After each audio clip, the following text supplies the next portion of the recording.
সমস্যা? আরে বন্ধু আগে বলবে না রে, আগে আমি বুঝি না রে দোস্ত, আগে বুঝি না।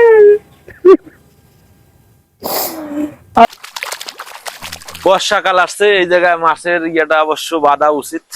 তা আমার বয়স হয়েছে, আমি আর কতটুকু কি করব। ছেলেটাকে আমি বলি এই কাজ করতে, আসলে ছেলে তো করে না, একাই কষ্ট করে। এই সময় ছেলেটার খুব দরকার ছিল, তাই না? তুই এই জায়গায় মন মরায় বসে রয়েছিস, কি সমস্যা তোর?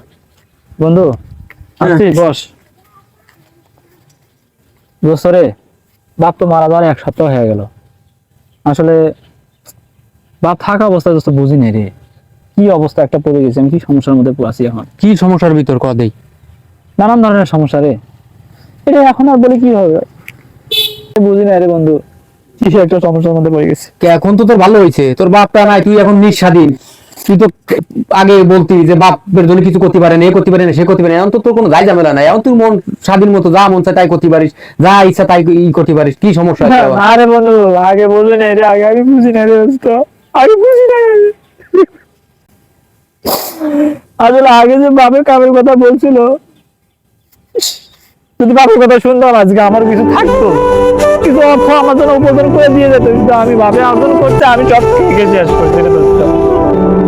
আমি এটা বুঝতে পারি নাই।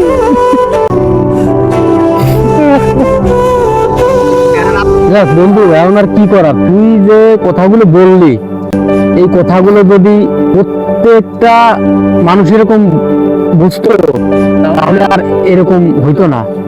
প্রত্যেকটা বাপই তার ছেলে সন্তানের জন্য ভালো কিছু চাই, যে আমার ছেলেটা লেখাপড়া করুক, ভালো করুক, চাকরি বাকরি করুক। কিন্তু এইটা বোঝে না, এটা সবাই লাস্টে যে বোঝে। এটা যদি সবাই প্রথমে বুঝতো, বাপ মার কথা শুনতো, আজকে আর এই ধরনের হইতো না। নিজেকে একটু সান্ত্বনা দে, নিজের উপর এখন কর, তাহলে কিছু করতে পারবি। এখন নিজের একটু করে বন্ধু, তাহলে তুই থাক, যা বাড়ি যা, বাড়ি যে কি করে বন্ধু। আচ্ছা ঠিক আছে। প্রথম আসলে ভিডিওটা করার উদ্দেশ্যটা হচ্ছে এটাই, আমার যেমন বাবা নাই, বাবা চলে গেছে, এখন আমি বুঝতেছি এই পরিপ্রেক্ষিতে আমার ভিতর থেকে চলে আসছে যে আসলে বাবা থাকলে অনেকটা সুবিধা হতো। সকল বাবা মায়েরা চায় যে প্রতিষ্ঠিত হওয়ার জন্য, তাদের ছেলেদেরকে নিয়ে কাজ করার জন্য। তা আসলে আমরা সেই সময় করি কি, বিভিন্ন ধরনের ভাবে অপচয় ভাবে ঘুরে বেড়াই, ঘুরে বেড়াই আমরা সেই সময়টাকে নষ্ট করি। আর যখন বাবা মারা যায়, বাবা মারা যাওয়ার 1 মাসও লাগে না, তখন আমরা অনেকেই এই ভোগান্তিতে পড়ে যাই যে আসলে যদি বাবা থাকতো তাহলে আজকে আমরা অনেক কিছু করতে পারতাম। এই সময় এখন আর বাবা নাই, এখন আর সেটা করতে পারতেছি না।